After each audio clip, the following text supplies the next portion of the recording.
Ẹ káàbọ̀ sórí ètò Lady K Ìfẹ́olúwa show, the baby of Yorùbá nation, níbi tí a ti máa ń kọ́ ẹ̀kọ́, níbi tí a ti máa ń mú àwọn ìrírí ayé, àwọn ohun tó ń lọ ní orí ẹ̀rọ ayélujára tá a ti máa ń mú wá ní ọlọ́kan òjọ̀kan. Ṣẹ́rí prógrámù yìí kì í ṣe violence program, kì í ṣe bullying program, kì í ṣe program harassment. Ẹ má búyàn ní comment section, mo fẹ́ l'Èdùmàrè bẹ̀ yín. Ẹ má bú anybody ní comment section. Ẹ má búyàn kankan ní comment section. Mo gbé eléyìí wá ká fi kẹ́kọ̀ọ́ ni. Mi ò gbé wá láti fi bá ẹnikẹ́ni jà. Mi ò gbé wá láti fi support èèyàn kankan. Ẹ̀kọ́ ni mo fẹ́ ká kọ́. Káwa náà máa learn one or two things. Gbogbo àwa tá wà lórí YouTube, gbogbo wa kọ́ la máa ń lọ sí Facebook. That is why tí mo ṣe máa ń gbé wá. Nítorí pé kí ni, èmi kọ́ ẹ̀kọ́ kan tàbí méjì níbẹ̀. So ẹ jọ̀ọ́, ẹ má wá gbàgbé láti subscribe sí YouTube channel wa, kẹ́ tàn notification bell yín. Once again, this program is not for bullying, it's not for harassment, it's not for bullying, it's not for harassment. This platform is not for bullying, it's not for harassment. Ẹ jọ̀ọ́ torí t'Ọlọ́run. It's not for cyberbullying. We are not doing cyberbullying here. We are not harassing anybody here. We are not cursing anybody here on this platform. Lady K Ìfẹ́olúwa show platform. Ẹ má bá mi ká lọ. Ẹ má gbàgbé láti subscribe, láti ṣe kíni, láti tàn notification bell yín. Ẹ má wá gbàgbé spiritual items ó wà. Àwọn wig gbogbo ẹ̀ tá bá ti gbọ́ program yẹn bù ṣe ń sìn yìí. Àwa ṣe kíni, àwa polówó gbogbo àwọn iṣẹ́ ta ní, gbogbo àwọn ọjà ta ní. Ojú òní tì wá. Ẹ má bá mi ká lọ. Wọ́n ṣe wà dáadáa. Mi kí á mẹ̀bọ̀ o. Eri pé mi kí á mẹ̀bọ̀ and it's unusual kí n má kí o, but èmi àti wọn á lọ́rọ̀. Ẹ jọ̀ọ́ níwọ̀nba alẹ́ àná tí mo lọ sùn, ta ló wá fún mi? Àwọn náà wá fún wa. Ṣé mọ̀, jẹ́jẹ́ mi ni mo dúró. Mi kì í wáyàn, mi kì í búlì, mi kì í ṣépè. Amẹ̀bọ̀ hot gist ló máa ń wá fún mi ní gbogbo ìgbà. Amẹ̀bọ̀ ló máa ń kọ write up tí mo ṣe máa ń dáhùn. Orí page Amẹ̀bọ̀ yìí ni mo máa ń sùn, ibẹ̀ ni mo máa ń jí sí. Ìyẹn Amẹ̀bọ̀ hot gist, ìyá àwọn ọ̀gbà. Èmi àti Amẹ̀bọ̀ yẹn àjọ máa mú nǹkan lẹ̀. Ẹ jọ̀ọ́ níwọ̀nba tí mo lọ sùn lálẹ́ àná tí mo jí, ta ló wá fún mi? Ṣé kí n dá wọn lóhùn? Ṣé kí n dá wọn lóhùn? Ṣé ká dá wọn lóhùn? Rárá, ẹ má dá wọn lóhùn. Mo máa block yín. Gbogbo ẹ̀yin tẹ́ ń sọ pé kí n má dáhùn yẹn, mo máa block. Ẹ fi wọ́n lẹ̀, fi wọ́n lẹ̀, fi wọ́n lẹ̀, ẹ fi wọ́n lẹ̀. Mo máa block wọn sínsìn. Mo máa ṣá wọn ṣáláńgá náà lọ. Ẹ fi wọ́n sílẹ̀. Wọ́n búlì mi, wọ́n búlì ọmọ mi. Wọ́n búlì ìbè, wọ́n búlì ìkòkò, wọ́n búlì ọkọ mi. Wọ́n subject mi sọ́dọ̀ Ṣẹ̀pẹ̀tẹ́rí Gistlover. Ẹ jọ̀ọ́ torí Ọlọ́run, ẹ jọ̀ọ́. Ẹni wọ́n sún Sọlá Fọlá síbi ire wo? Ṣé Tanzania tó lọ tó jẹ́ Kútọ́nù ló gbà wọlé? Tó jẹ́ Kútọ́nù ló gbà.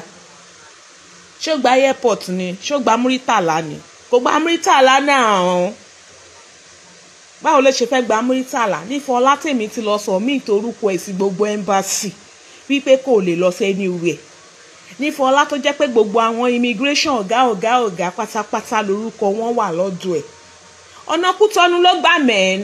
Kútọ́nù ló gbà lọ, kò lè gba Muritala, kò lè lọ gbéra láti Abuja airport yẹn. Kí ló fẹ́ fi kún? Iṣẹ́ wo ló wà lọ́wọ́ ẹ̀? Give and take ni, give and take. Ó gbé hòhò ọkọ ọlọ́kọ tó bímọ méjì fún. Ṣó ń yé yín, ṣe ń dè é? Ṣàlàyé yẹn yé yín. Ó gbé hòhò ọkọ yẹn, ó gbé fún Ṣẹ̀pẹ̀tẹ́rì. Ṣẹ̀pẹ̀tẹ́rì ní kó gbé hòhò wá. Ṣẹ̀pẹ̀tẹ́rì wá ní kó gbé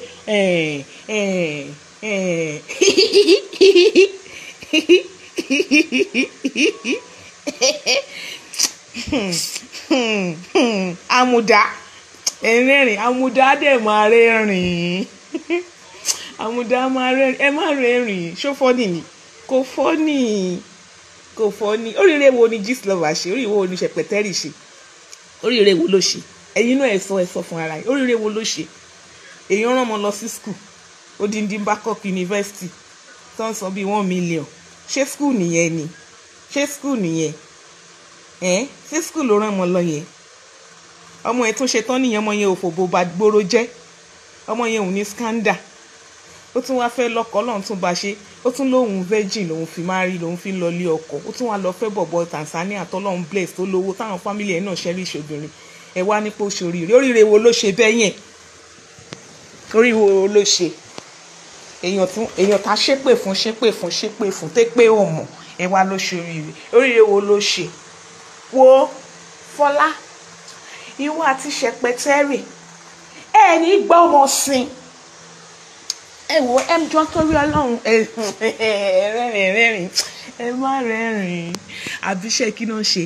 Bí mo ṣe wà yìí, mo máa ń travel without anybody mọ̀, nítorí pé èmi àti ààrẹ bẹ́ẹ̀ tá bá fẹ́ lọ bẹ́ẹ̀ yẹn à ní disclose torí 24 hours la máa fi ń ṣiṣẹ́ pẹ̀lú èékánná tí mo fix yìí ni o, pẹ̀lú èékánná mi tó dàbí tèékánná Bobrisky ṣàwàrà yìí ni o, òun ni mo máa fi ń ṣiṣẹ́ 24 hours ni mi ò ní sinmi. Láti Ìjẹ̀fà ni mo ti sùn last. Màmá wá ṣe yẹn àmẹ́bọ̀ yẹn agbára Ọlọ́run, ilé ọ̀gẹ́rẹ́ àmẹ́bọ̀ ó máa tì yín síbi ire ni. Ilé ọ̀gẹ́rẹ́ yẹn ó máa bá mi jẹ́ kí gbogbo yín ṣoríire, gbogbo ẹ̀yin listener ní page àmẹ́bọ̀ ẹ ní gbọ́mọ sí, gbogbo ẹ̀yin tí ẹ ràn Fọlá lọ́wọ́ pátápátá àtẹ̀yin tí Fọlá ń ṣoore fún ẹ ní fọjọ́ ọlọ́jọ́ lọ o. Àwọn ọmọ yín ò mà ní kú rèwerèwe. Fọlá tó gbé òhò ọkùnrin tó help ẹ̀, ọkùnrin tó jẹ́ wípé mo mọ ọlọ́pàá gan, mo máa ń parọ́ gan, ọkùnrin tó jẹ́ pé òun ló bí méjì fún, ìyẹn Ìbà Làtífà. Kí ló ṣẹlẹ̀ náà? Jẹ́jẹ́ mi ni mo máa wá, jẹ́jẹ́ mi ni mo ń ṣe, mí ń dọ́dọ̀ yín, àmọ́ mo máa ń tọ̀rọ̀ lọ́rọ̀. Jẹ́jẹ́ mi báyìí ni mo máa jókòó mi, àmọ́ kò sí kéèsì tó wà lórí íńtánẹ̀tì tèmi náà kì í gbẹnu sí, àmọ́ tí ó bá wá ti wá kàn mí báyìí mo máa sọ̀rọ̀ ṣáni. Lẹ́nu write up tí àmẹ́bọ̀ wo àmẹ́bọ̀ Gistlover, èmi àti yín a máa jọ wọ ṣòkòtò kan náà. Níbi 2 weeks ago mi báyìí mo ṣì lọ London náà, first class ni mo wọ̀, èmi àti gbogbo àwọn ọmọ tá a jọ ń lọ, àbí bẹ́ẹ̀ kọ́, àbí gbọ́ ṣé bẹ́ẹ̀ ni.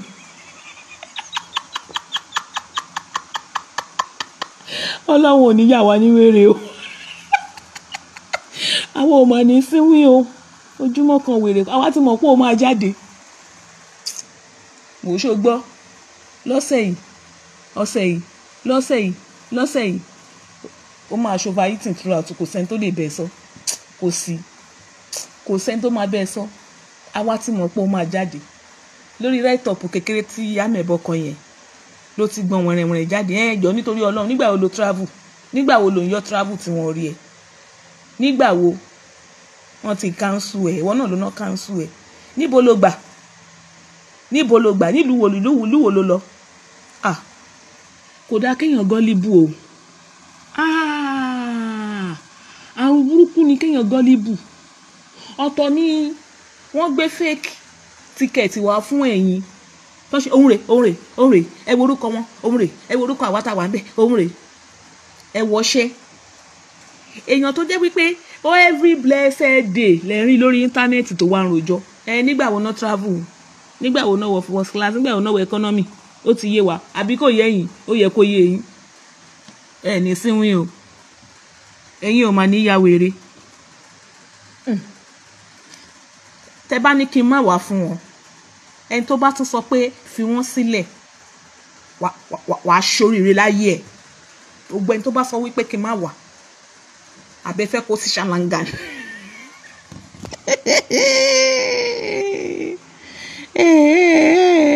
Kàrímọ́tù karamọ́ kámárìmọ́, mo tún rí wọ náà, ọ̀nà kọ́ ti tiẹ̀ mi tiẹ̀ tí rẹ̀ rí lílé sleeves ẹ̀ náà kọ́ tiẹ̀ náà wá sórí íńtánẹ́ẹ̀tì wá ń sọ̀rọ̀ ẹjọ́ ń sínwín.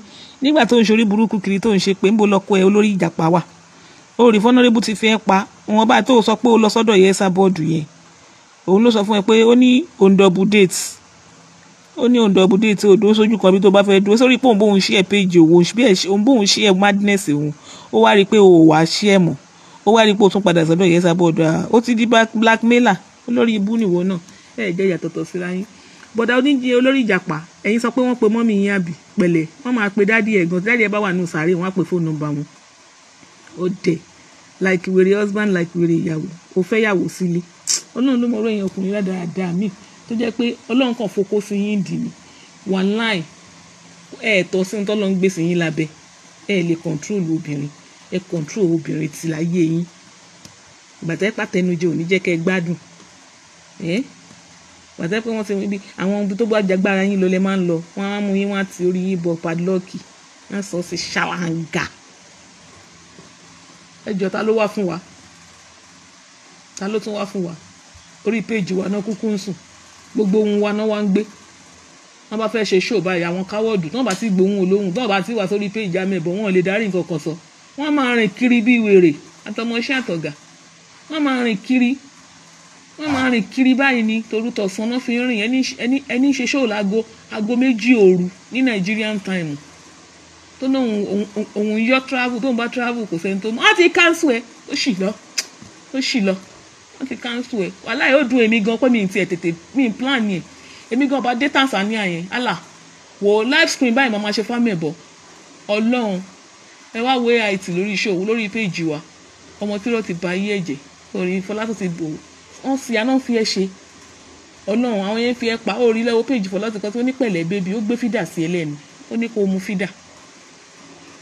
Wọ́n fẹ́ búyàn, ò ní fẹ́ káwọn èèyàn bú ẹ, kó tó rí nǹkan kan kékeré báyìí ó ti sọ̀rọ̀, kó tó rí nǹkan kan kékeré báyìí ó ti sọ̀rọ̀, kó tó rí nǹkan tí ò tó nǹkan kan ó ti sọ̀rọ̀. Ṣé ẹ mọ̀, Abíọ́lá ló fẹ́ Simbi. Nígbà t'Abíọ́lá fẹ́ Simbi tán, tèmi gan bó ṣe wà yìí, tí n bá rí ọkùnrin, tí n bá rí obìnrin, mo lè fẹ́ fún bàbá wa. Meanwhile, bí mo yẹn sọ fún yín pé mo lè fẹ́ obìnrin fún bàbá wa yẹn náà, èmi náà ni mo dẹ̀ tún hijack ẹ̀. Wọ́n gbogbo àwọn ìyàwó tó ti wà nílé tẹ́lẹ̀ ni mo rọ́bìṣì wọn, but lọ́wọ́ yìí mo lè fẹ́ yàwó fún wọn. Pẹ́pẹ́ ta ni ẹ wò, ẹ máa sọ̀rọ̀ bí tẹ́ni tó ní làákàyè, ẹ máa sọ̀rọ̀ bí tẹ́ni tó lọ́pọlọ. Pẹ́pẹ́ ta ni wọ́n fẹ́ fi Fọlá pẹ́pẹ́ ta ni ládùúrú owó tán gbà yín, ládùúrú owó tán gbà lórí ẹ̀. Pẹ́pẹ́ ta náà ṣe máa fi pẹ́pẹ́ mi, wọ́n lè fi pẹ́pẹ́ mi náà. Ẹ̀yin ò kí máa ń rí mi ni, ẹ kì í rí pé tí mi lè ṣe láì má dé gbómojú. Ẹ̀yin ò rí mi ni, ẹ kì í rí picture mi ni, ẹ kì í rí múra mi ni, ẹ̀yin ò rí gbogbo ọrùn mi jẹgbẹjẹgbẹ ni. Ẹ máa wò mí náà, ẹ máa sọ̀rọ̀ bí tẹ́ni tó ní làákàyè. Ẹni tó bá wá sórí bíbáyìí lórí péjì ti wà yìí, ẹni tó bá wà ní bíbáyìí tó ò bá kẹ́kọ̀ọ́, tó ò lè ṣẹ́ èpè rantiranti, kí ló wá ń ṣe ń bí náà? Kí ló wá bí wá ṣe? Nígbà tó ò bá lè ṣépè, nígbà tó ò bá lè parọ́, mi ì láìkẹ́, máa ṣáyín blocking. Tẹ́ bá tún kọ́mẹ̀ntì nínú kọ́tẹ́ sọ lẹ́ǹkan yẹn pé wọ́n fi Fọlá wọ́n fi ń sinmi mí, máa ṣáyín blocking. Gbogbo àwọn obìnrin tó bá lè tí mọ̀ pẹ̀lú ọkọ wọn, tó jẹ́ wípé wọ́n gbé rọ́dá ní, wọ́n gbé olè náà dì mẹ́rù, a lè fẹ́ fún bàbá wa náà. Kí ló dé ká kọ́ ọmọ lùbọ̀? Fọlá Tanzania a ní Kútọ́nù ló gbà. Nígbà tẹ́yìn tí ó bá sí pẹ́yìn gan, mi ì láìkí bẹ́ẹ̀ máa ń ṣe, ẹ̀kan wá bí ni wà kẹ́kọ̀ọ́. Ẹ̀yin náà ẹ wò, tí ó bá sí pé Kútọ́nù ló gbà lọ, ṣẹ́yìn ò rí airport yẹn, airport tí Fọlá dúró tó ti ya fọ́tò tán ti ṣe fídíò yẹn, tí ó bá sí pé wèrè iṣẹ́ ọ̀tá mi, ẹ̀yin ò rí pé Muritàlá ni, ṣó jọ Kútọ́nù lójú yín? Ṣó jọ airport? Ṣé tẹ̀yin bá rí airport Kútọ́nù àti airport Muritàlá wa ń bí, ẹ̀yin ò mọ yàtọ̀ ọ̀tọ̀? Irọ́ ni máa fi báyé yín jẹ́ lórí ìkànnì, irọ́ manipulate ni máa fi bàgbèsè ayé yín jẹ́. Èmi nínú yín táyé ẹ̀ ti da, ibi lẹ máa ti kẹ́kọ̀ọ́ táyé yín máa fi páyín. Lórí ìkànnì lẹ máa fi kẹ́kọ̀ọ́ tó jẹ́ pé n tó ti ń da láyé yín ẹ máa rò pé kò dáa ni. Ẹ tún wá fún mi, ẹ̀yin Warrants, ẹ bọ́ sí ìgboro ayé, ẹ lọ ṣàwọn wá. Ọmọ tó sọ̀rọ̀ yẹn, ẹ bá mi lọ kó píṣọ̀ ìyá ẹ̀, ẹ kó píṣọ̀ gbogbo àwọn ọmọ ẹ̀. Ó yá, ẹ dá sí mi, ẹ sẹ́ẹ̀dì ẹ̀ sí mi lórí méèlì. Gbogbo àwọn tó sọ̀rọ̀, ọmọ tó ń sọ̀rọ̀ lọ́wọ́lọ́wọ́ yẹn, ẹ bá mi wá fọ́tò ìyá, ẹ bá mi wá fọ́tò àwọn ọmọ ẹ̀. Òun náà ni lókè Odùmọ̀tà, òun àtọkọ ẹ̀, àwọn náà set me up. Kò burú. Lọ́sẹ̀ yìí overeating ni ẹlòmíì àṣẹ ẹ̀jẹ̀ ríru ẹ̀jẹ̀ ríru máa ṣe ẹlòmíì wọ́n máa rọ̀ọ̀ṣì ẹ̀ dé Èkó hospital mo ń bọ̀ mi ti dé. ṣé wàá pa a kú ọ̀sẹ̀ tuntun o Ọlọ́run á jẹ́ kó gbè wá o á gbè wá sówó á gbè wá sọmọ á gbè wá sáìkú baálé ọ̀rọ̀ lágbára Ọlọ́run. Sórí ìwọ wèrè Ìdúmọ̀tà failed actress àní nǹkan tó ń jẹ́ orúkọ tó ń jẹ́ ló máa fi ń péyàn nínú wọ even Fọlá a gbọ́dọ̀ pé Fọlá ní failed actress mọ́ níbi tá a bá dé torí ológo sinimá ni o fẹ́ máa fi gbé ológo igbó tiẹ̀ tún tiẹ̀ ń ṣe ológo YouTube gan o rí nǹkan kan dì mú sórí ibẹ̀ yẹn wá kọ́ mò ń lọ sórí kò dìgbà téèyàn bá sọ pé o sun ẹkún mọ́jú ni so ó bá ẹ níbi tó go ibi tó bá ẹ ó ní agbára ṣó wá rí nǹkan tèmi rí sọ̀rọ̀ ẹ ni pé àgbẹ̀sìn ní kẹ́ṣẹ́ àbíbáná ẹ máa ń sọ àwa ni ó máa tàpá definitely obviously wàá tàpá wàá jàporó wàá ké because success yẹn ti pọ̀ jù ó rí pé ọ̀gùn ò lè hide ẹ̀ mọ́ ó ní economy Nàìjíríà ṣé you understand ó ní economy Nàìjíríà yìí ó pé ìnáwó ló máa ń báyàn wọ́n náà rí i pé ìnáwó yẹn orí ipò gara orí ipò solid orí àpáta tán ti mọ́ ni òkè sóbì téńté ló dúró sí success yẹn ti pọ̀jù ti blind ẹ̀ so ìwọ náà rí i pé òun sọ àwọn òótọ́ ó ní as in ó mọ ibi tówó yẹn ti ń wá tó bá ń ṣàdúrà pé Ọlọ́run jọ bá mi dá mọ́ta mi lójú ọ̀nà ìgbàrí ṣe mi bá mi dí mọ́ta mi lójú bá mi dá mọ́ta mi lójú rú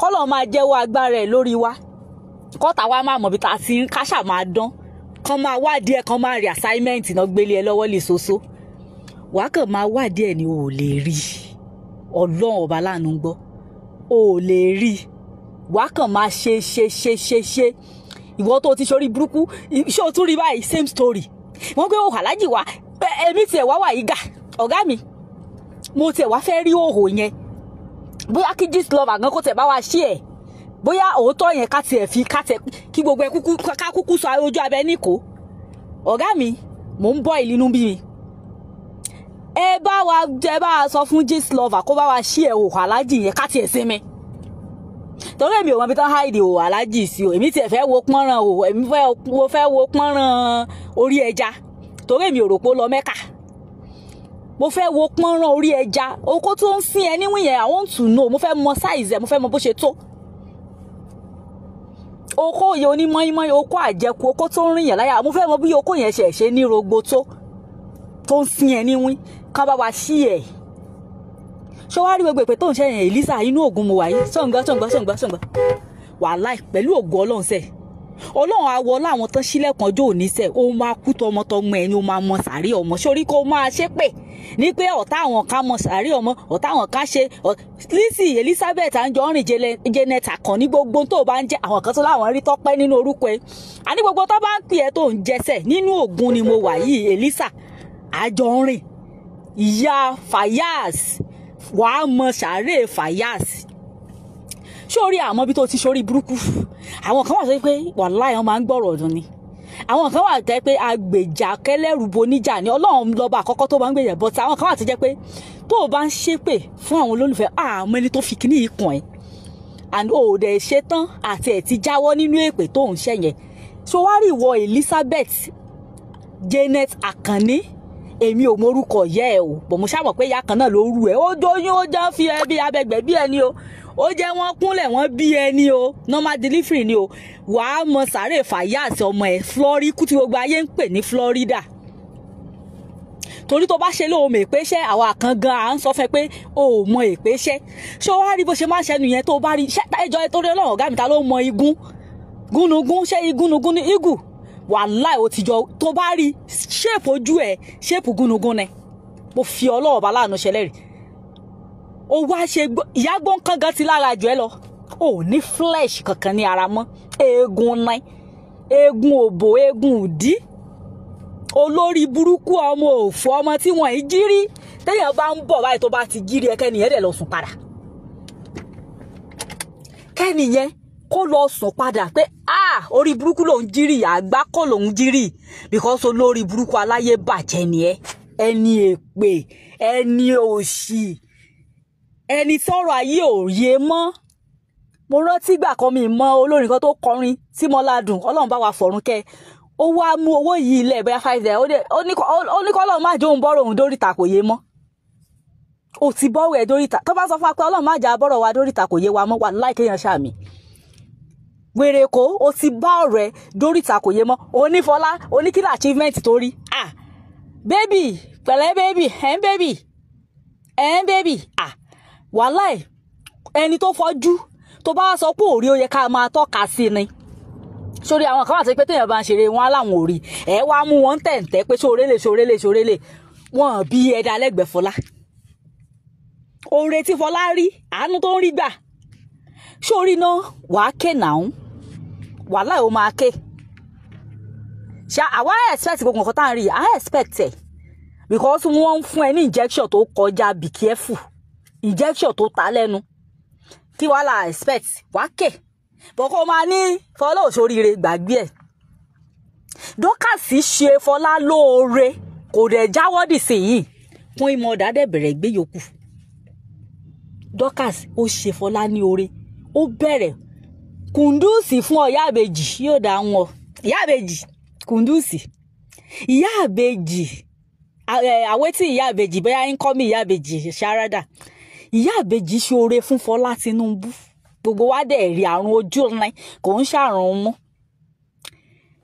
ìyá àbèjì ò wá dúró which is Dorcas Adéyínká kò dúró òdì sí i kò dúró àwọn kan náà máa ní starting tán ní finishing ó tún wá dúró dì sí i kún ìmọ̀dà náà tún wá gbé ẹlẹ́rù ló ń kọ́kọ́ gbé Dorcas ló kọ́kọ́ bẹ̀rẹ̀ oríire yìí fún Fọlá kún ìmọ̀dà náà wá gbé gbogbo wọn wá dúró wọn yẹ wọn pọ̀ àbí wọn náà máa ń sọ wọn wá dúró sábà pé sẹ́ẹ̀ àlọ́ ọmọ yìí máa ṣoríire tó bá wà lọ UK ńkọ́ which is pẹ̀lú ògo Ọlọ́run tí mo pé fẹ́ rí zoom àní kó o lọ sí Ghana kó o lọ by hair gbọ́n pálí ẹ̀ nàún ṣèbí wọn náà ní pálí gbọ́n pálí ẹ̀ tó bá jẹ́ pé ó easy lọ run ẹ̀ tó bá jẹ́ pé ó easy go and run it now nobody stop you now olóhùn travel job àbí ṣé òun lọ nínú ẹ̀mí ní àbóòrù.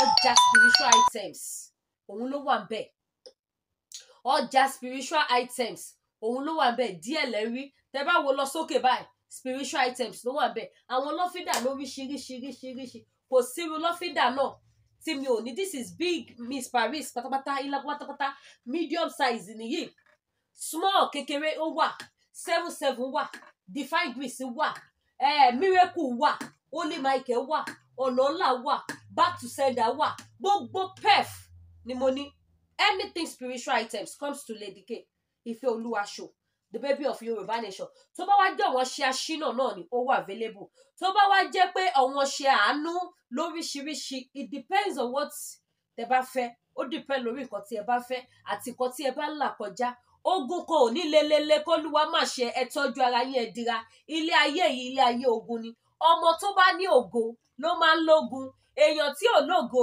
kò ní lógun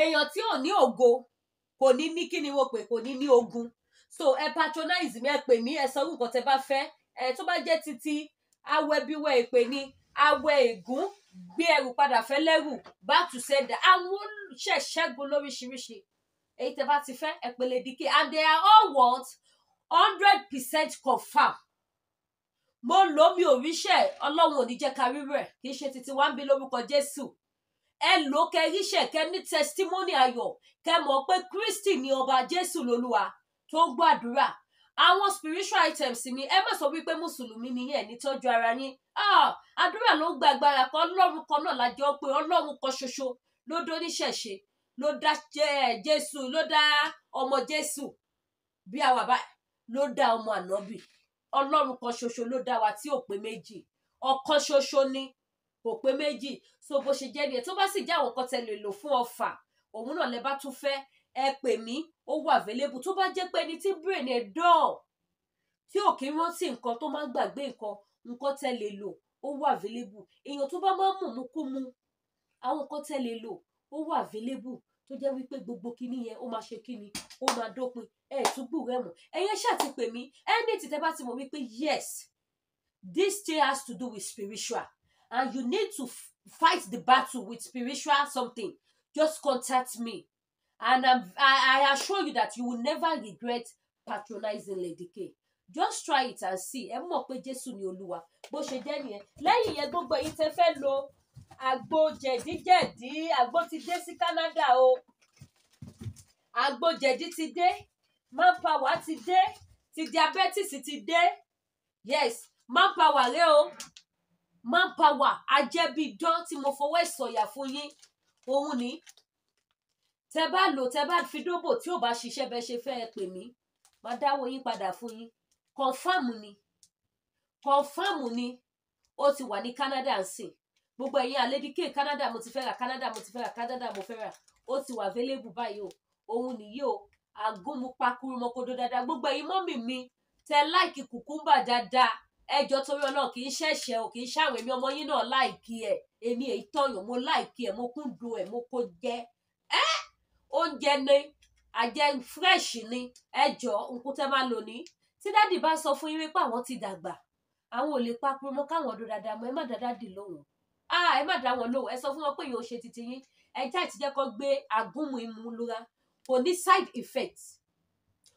side effect kankan ewé àtegbòogi ni wọ́n fi ṣe ohun táwọn baba ńlá wa ti lò látìgbà ìwáṣẹ̀ lélẹ̀ ẹ gbé lura kẹ́ wá bẹ̀rẹ̀ sí ní dóbò lọ ṣíbí kan ní lọ́sẹ̀ ẹ má lò lójoojúmọ́ ẹ má lò 3 days ṣíbí kan òun ní lọ́sẹ̀ kẹ́ wá wo bó ṣe máa jẹ́ sí ojú òní ti wà lẹ́yìn yẹn ti jẹ̀díjẹ̀dí lélẹ̀ gbogbo ẹ̀yin tí jẹ̀díjẹ̀dí ti pa oko yín gbogbo ẹ̀yin tí jẹ̀díjẹ̀dí ti gba ògóró ẹ̀yìn ọ̀pá ẹ̀yìn lọ́wọ́ yín gbogbo ẹ̀yin tẹ́ lè bẹ̀rẹ̀ mú nǹkan gbogbo ẹ̀yin tẹ́ lè jákì dáadáa mọ́ tó jẹ́ wípé jẹ̀díjẹ̀dí ti jẹ́ kẹ́yìn yín kó stiff ẹ wò òun ní gbogbo jẹ̀dí yẹn lẹ máa yà dànù ẹ máa yà báyìí at least ó kéré jù kò sí bára yín ṣe lè strong dákú tó ẹ sì wọ tọ́ílẹ̀tì ẹ̀ máa rùn ó kéré nìyẹn ó kéré ni mo sọ fún yín ó máa kó gbogbo jẹ̀díjẹ̀dí yẹn ó máa kó dànù ni eléyìí náà ẹ̀mélòó lọ́sẹ̀ ẹ̀méjì lọ́sẹ̀ ó depend ni o tí jẹ̀díjẹ̀dí yóò bá pọ̀ lára yẹn lò lẹ́ẹ̀kan because kọ́tàwa náà lò ní I know how it works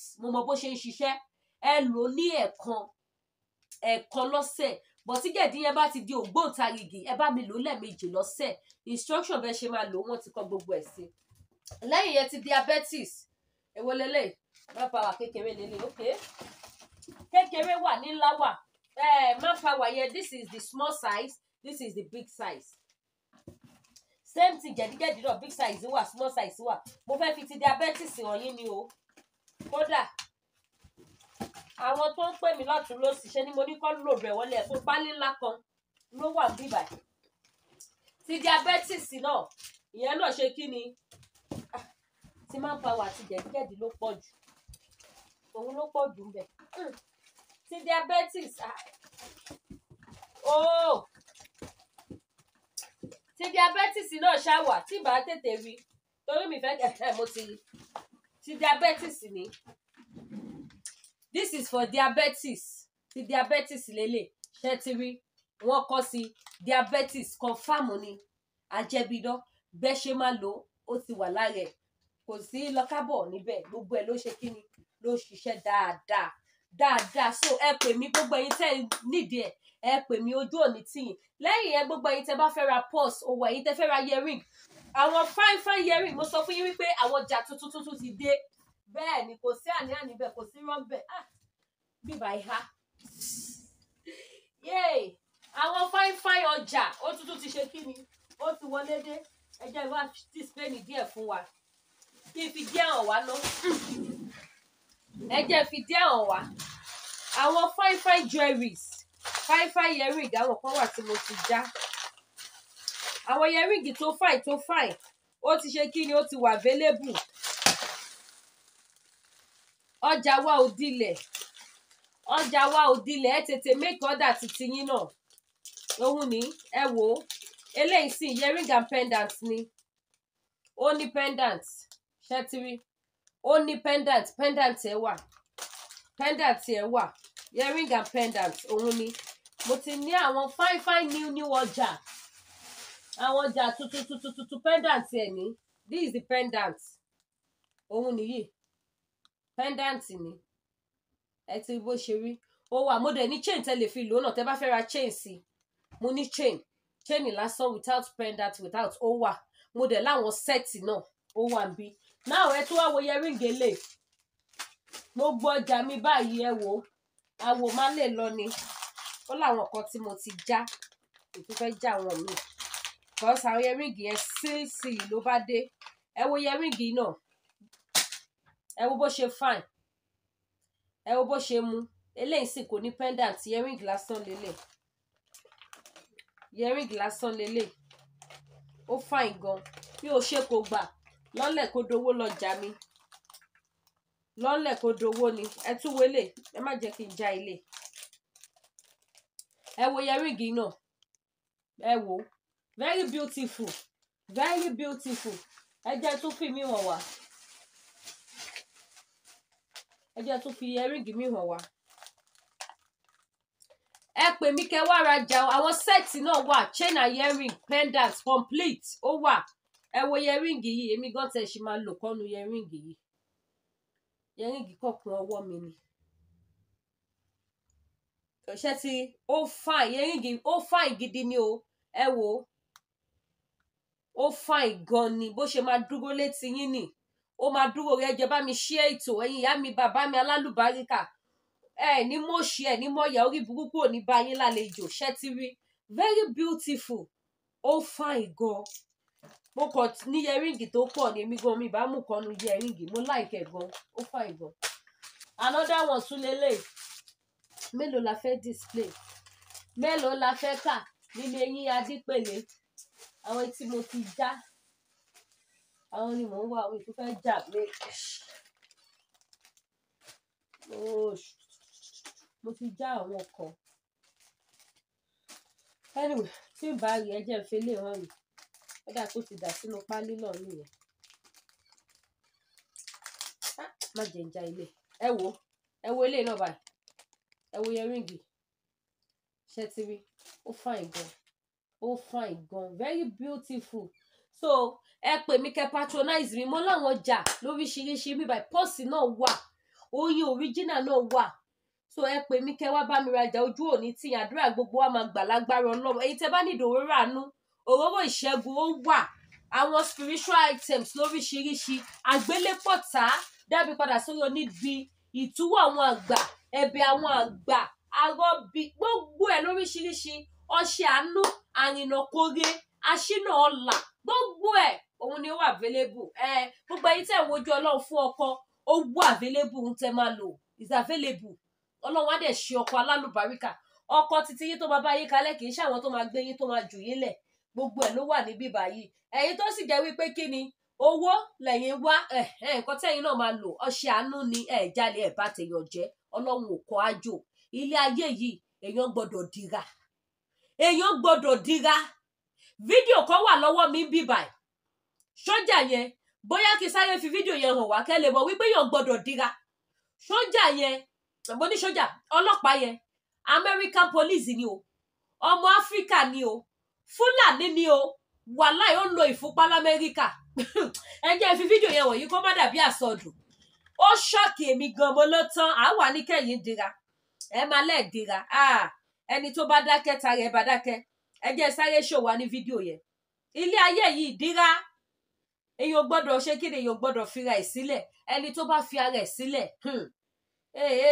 àánú ẹ̀ ṣe mí ẹ jẹ́ sáré fi fídíò yẹn hàn wá ìfúnpá ó wà lọ́wọ́ ẹ̀ ó ń dè pẹ̀lú bó ṣe wọ gbogbo military uniform ti Amẹ́ríkà wàláì máa ń so ìgbàdì ìfúnpá ó so gbogbo ẹ̀ ó so síkùn ó bọ́ uniform báyìí ó ní kẹ́ wo òun ọmọ Áfíríkà lòun o Haúsá dẹ̀ ni o Haúsá ni ilé ayé kan ló ń ṣàánú wa ilé ayé ogun òun ní fídíò náà ní ẹ wò. Hello my people. I don't know which of my co-workers need to hear this video. À ń gbọ́ ẹ. But I just want to let you know I am not here to make friends. I am at work to work, get paid, and then go home. So I am not here to make friends. Hey, I am originally from Africa. I came from Africa. I come to America to find money. I don't come to America to make friends. Check, boy. I don't come to America so that you guys can pray for me. No. I come from Africa. I come to America to work, get paid, and then I go home. So I don't know which of my motherfucking co-workers need to hear this. I am not here to make friends. I am here to work. Share. And then I go home. I have 15 years experience in this service. So don't fuck with me. Hey, look at me. I am from Wakanda. I do voodoo like a motherfucker. Don't fuck with me. I do voodoo like a motherfucker. I am from Wakanda, in case you don't know. I am from Africa. Check, boy. Wakanda, Fulani. So I am not here to make no fucking friend. Look at, you see this? Some of you see this one, when I'm at work. You see this? Don't fuck with. Let me show you something there quick. You see, I wear this, but you don't fucking know what I have underneath. Check, boy. Only I wear this, so I want the message. You see this? You don't fucking know. I just buy that by what I'm saying. Torí message tó lọ wọlé. Mo bọ̀. Pause ṣe sáré analyze me fún yín. Ó ní Africa lòun sọ country tó ti wá, ó ní Fúlàní lòun. Ó lòun wá sí America wá ṣiṣẹ́, yín wà lóyìnbó ẹ̀ dira ẹ̀ tọ́jú ara yín. Ẹ jẹ́ pé mi àdúrà ló ń gba agbára kọ́. Ó lòun wá sí America wá ṣiṣẹ́, òun ti ní 50 years experience. Ó ní ẹ rí pé òun wọ uniform ẹ̀ mọ̀ nǹkan tó wà London ló fẹ́ gbé jáde. Ẹ rí ohun tó gbé jáde. Ẹ wo ètò so mọ́wọ́ táwọn máa pè ní kébékébé ní Nàìjíríà tọ́mọ ò bá tètè wá ní ẹ lọ ra kébékébé fún lọ́wọ́ mọ́là kẹsọ́mọ̀ díẹ̀ kẹsọ́mọ̀ ọ̀rùn ẹsẹ̀ ó máa tètè yìn. And it's true, those things ó ń ṣiṣẹ́, those things work. Ẹ lọ wo àwọn tó ń tọ́ ọmọ ní ìlànà ìbílẹ̀ ní Nàìjíríà, wọ́n á ní ẹ ra kébékébé sọ́wọ́ ẹ̀. Tọ́mọ bá ń ṣe teyín kébékébé lọ́ọ́ máa ní kọ́ra ọwọ́ Fúlàní lọ́ọ́ ti rà o. Bí irin lásán báyìí lẹ máa pe kinní yẹn, ọ máa wọ̀ sọmọ lọ́wọ́. Ọmọ yìí ò ní ṣe teyín mọ́, kò ní máa gbóná mọ́. Kí ló fi rẹ irin yẹn? Kí ló fi rẹ? Wọ́n á ní ẹra kébékébé sí díẹ̀ tọ́mọ ò bá fẹ́ jókòó lásìkò tó yẹ kó jókòó. Kégungun ẹ̀yìn ẹ̀ lè le. Á dẹ̀ jókòó tó bá ti sómọ̀dì. Tọ́mọ bá kọ̀ tí òun, wọ́n á ní ẹra kébékébé sí lẹ́sẹ̀. Wọ́n á dẹ̀ rá sí lẹ́sẹ̀. Ọmọ á bẹ̀rẹ̀ sí í ṣe kátá ẹsẹ̀ yá á rìn. Ẹ wá gbọ́ ohun tí Fúlàní so mọ́wọ́. Ó ní ohun tó wà lọ́wọ́ òun, ẹ má rò bọ́dínárì ni o. Ó lẹ́rìí tóun wọ uniform. Ẹ bá mi pín ètò yìí, ẹ̀ṣẹ́ rí ilé ayé yìí. Tó bá dákẹ́ tara ẹ máa bẹ́ẹ̀ dákẹ́. Ẹ dira. Gbogbo ọ̀nà tẹ́ bá lè gbà fi dira. Ìyá mi, bàbá mi, ẹ dira, ẹ bá tèèyàn jẹ́. Ayé ò ní bá titi wa jẹ́. Bá tèèyàn jẹ́, ayé ò ní bá titi wa jẹ́. Àwọn kan wà from nowhere, you will just be seeing them. Wọ́n á dẹ̀ máa gbógun tiẹ̀, wọ́n máa gbógun tiẹ̀ from nowhere. Ó ṣẹ̀wọ̀n òògùn wọn. Ẹlòmíì gan òun ẹni tó ń sàsì ẹ̀, wàá kàn máa rí àlàlà burúkú, wàá kàn máa rí sáì burúkú, wàá kàn máa rí pọ́n ìtẹ́ láàrin èèyàn, oríṣiríṣi kan burúkú ṣẹlẹ̀ sí ẹ. My mommy is my daddy. Ẹ má gọra yín, ẹ dira o. Bible gan sọ lóhun tó bá ní ni kò fi rẹ̀mí ẹ padà. Ẹ dira. Ẹ jẹ́ ká continue fídíò yẹn. Kẹ́ wo ohun tó máa gbé jáde. Èho Haúsá tó ń ṣiṣẹ́ l'Amẹ́ríkà. Country wo lẹ́yìn wá wà tẹ́lẹ̀ ní dira. Let me show you something real quick. Ó yá show wa. You say I wear this, but you don't fucking know what I have underneath. Here. You see me wearing, you see this? You see? They keep it falling down. You see this? Ṣẹ́tìrì. Fídíò yóò jù bẹ́ẹ̀ lọ. Fídíò yẹn mo ṣì máa gbé wá fi ṣe live show. Ṣẹ́tìrì. Nígbà tó ṣí zip ẹ rí gbogbo ìfúnpá òǹdè lóríṣiríṣi, kì í ṣe òǹdè oríṣi kan, kì í ṣe méjì, kì í ṣe mẹ́ta ló wà nísàlẹ̀. Ìgbàdí ó wà, àlùwò ó wà. Ẹni ń ṣiṣẹ́ l'Amẹ́ríkà nù o. Ọmọ Fúlàní tó ń ṣiṣẹ́ l'Amẹ́ríkà ẹ ṣáà rí uniform ẹ rí bàjẹ́ Amẹ́ríkà, ẹ rí kinní. And this is not the first video tí màá máa ṣe. Òun ló ṣe fídíò nígbà kan tó wọ́n àwọn èèyàn pé kí wọ́n wà very careful pẹ̀lú fóònù. Máì máa ń ṣe fídíò gan tó máa ń release ẹ̀ fáwọn èèyàn. Kò ní àní-àní nínú, ó máa ń sọ òtítọ́. So ẹ jẹ́ ká dira, ojú òní tì wá o. Àní kó sọ́wọ́ gbogbo ẹ tẹ́ bá nídìí àwọn nǹkan spiritual tẹ́ lè lò for yourself to clean yourself. Ẹlòmíì wà ó máa gbé ṣẹ́fù kò sí irú iṣẹ́ ìṣẹ́gun tó lè lò kò kí ń ṣiṣẹ́. Èmi sọ fún yín wípé Jésù lọ́ba, ẹ pè mí ohun tẹ́ máa lò tó máa ṣiṣẹ́ wà tó jẹ́ spiritual thing ó máa ṣiṣẹ́. Ẹ máa course breaker ó wà, gbogbo ègún yẹn ẹ máa wẹ̀ dànù, èpè yẹn máa wẹ̀ dànù, ibi á padà tó níbi lọ. Ẹ̀yin ṣáà má bà tèèyàn jẹ́, ó lè má bà tèèyàn jẹ́ kó wá ní pé kí tiẹ̀ dà o. Bọ́ọ̀rọ̀ ayé ìṣeré nìyẹn. Ẹ jẹ́ ká jẹ́ onínú mímọ́, ọlọ́kàn mímọ́, oníwà mímọ́. That is why I'm always proud of myself. That is why téèyàn bá ṣe nǹkan míì fún mi, àdàbí ahọ́n ni mo máa ń lò pé àdàbí tí n bá ṣe irú ẹ̀ fún yàn. Mi ò kúnlẹ̀ sí kọ̀rọ̀ pé Olúwa bá ti lágbájá jẹ́ fún mi. Olúwa ṣe lágbájá ní ṣe kíbá. Mi ì ti torí pé mo jọ́mọ ìyá sẹ̀lẹ̀ kí n wá wọlé àdúrà àtàwẹ̀ tí èèyàn kan pé kí tiẹ̀ kó bàjẹ́. Mi ò ti torí pa fún mi ní ẹ̀bùn kí n fi bà tèèyàn jẹ́. Àdàbí ni ó jà ojú èpè lọ. Èèyàn mélòó ló lè ṣe bẹ́ẹ̀? Ẹlòmíì á fún wọn lẹ́bùn, wọ́n dẹ̀ fi ń ṣiṣẹ́ ibi. Wọ́n dẹ̀ fi ọwọ́ ọlá yẹn gbáyàn lójú. Ẹ̀yá mi bàbá mi, fídíò yìí ti ń gùn jù, ẹ jẹ́ ká dira. Ẹ jẹ́ ká dira, ẹ jẹ́ àtọ́jú ara wa. Àdúrà wa gbà, a ní ṣàṣetì, a ní ṣàṣedànù, a ní báwọn rìnrìn àjò àlọ èdè gbogbo bí tá bá wà. Afẹ́fẹ́ àlàáfíà Ọlọ́run alààyè ló máa fẹ́ sí wa. Ibi ò ní jẹ́ tiwa tọmọtọmọ. Tá bá wá rí ẹni tí bàtà ń ta lẹ́sẹ̀, Ọlọ́run ẹ̀mí àwọn wòlíì á bá wa bo owó ìtura sí. Kò sẹ́ni tí ò ní ṣùgbọ́n kan tàbí méjì tó face. Bẹ́ẹ̀ ni, but kò gbọ́dọ̀ ṣe kí ni? Kò gbọ́dọ̀ ní percentage. Kò gbọ́dọ̀ wọ 1%. Láyé a gbọ́dọ̀ tètè dá padà. Kó wà ní 0. Tó bá wà ní 0 bó ṣe ni o. Bó ṣe jẹ́ nìyẹn. Ẹ ṣé gan. Ẹ má gbàgbé láti subscribe sí YouTube channel mi. Ẹ má gbàgbé láti pè mí fún àwọn wíìgì lóríṣiríṣi. Èyí tẹ́ bá ti fẹ́, ẹ pè mí. Bó jẹ́ àwọn long wig, gbogbo ẹ̀ ló wà. Bó jẹ́ short one, gbogbo ẹ̀ ni mo ní.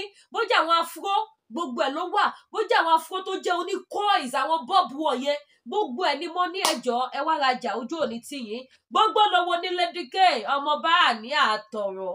Ojú òní tì yín mi níwáyé tí ẹ ṣé gan ire o.